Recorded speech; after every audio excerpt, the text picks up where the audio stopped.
So in this video we will see demand paging under virtual memory management.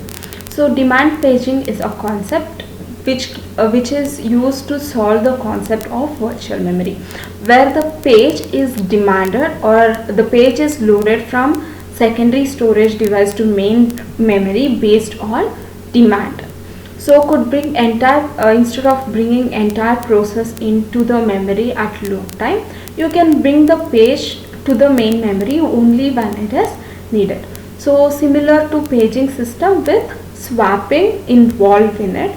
What paging is done? Paging will copy complete pages of data to the main memory, but demand paging will swap the data. It is like combination of paging and swapping method.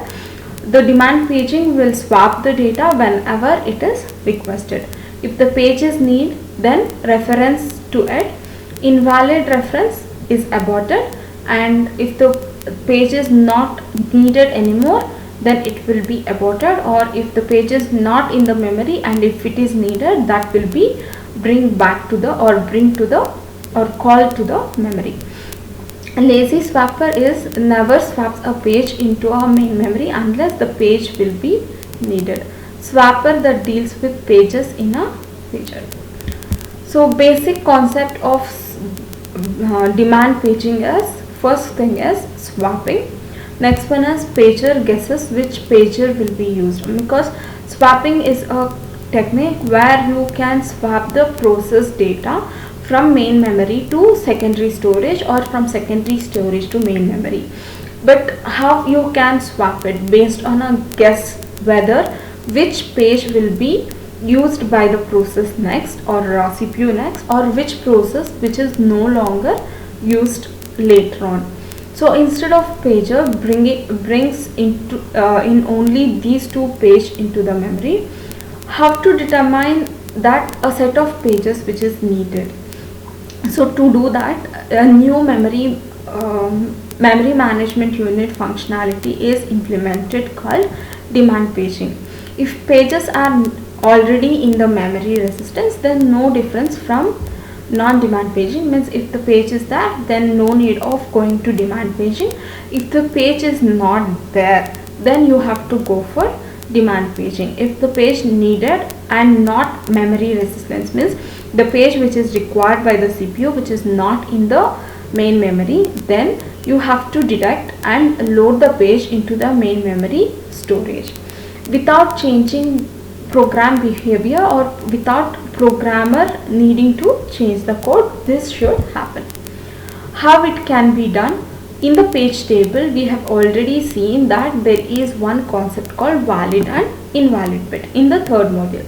So the same concept is used here with each page table entry of valid and invalid bits which is associated, which determines the page is already in the main memory or it is not. If it is not, then the memory unit will come to know that the page bit is invalid, so there is no page existing in the page table. Then you have to go for swapping in that page to the main memory. So page table when some pages are not in the main memory looks like this, where the page which is not there, or for the page where there is no frame number present, then it will be invalid bit which is stored in main memory, which is stored in secondary memory but not in physical memory or in the main memory. But in the logical address space, this is the sequence of program which is to be there in the main memory. So based on the request of CPU, if the page is not inside the physical memory, if the bit is invalid, then swap in process will happen according to demand paging.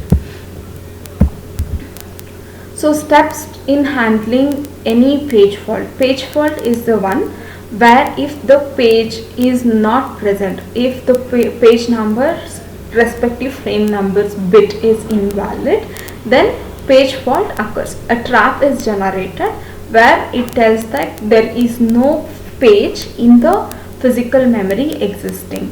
So to handle that, this is the hardware implementation, how it handled and the steps.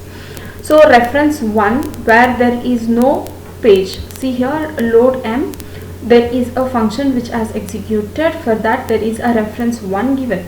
So if the request load m's reference is page which is to have the reference is invalid, means the data is not in the physical memory, a trap is generated for operating system. So operating system will open page is blocking, page is on blocking storage. So the page is there in the secondary storage unit but not in physical memory. So this blocking store, operating system search for the page in the secondary storage system. If the page is in the secondary storage system, that secondary page, the page which was missing in the physical memory is brought back or swapped into the physical memory by finding a free frame. To find the free frame, we have free frame list. So from the free frame list, it can, or the memory management unit will find the free frame and stores here. Once the page is stored, reset page table. The page table value with the frame number is set and invalid is converted to valid bit, and restart the instruction. So this happens when the page is not present in the main memory. If it is in the main memory, the normal paging concept will happen and the data is loaded, means the data is given to CPU from the main memory. So aspects of demand paging is pure demand paging. Never bring pages into the main memory until it is required.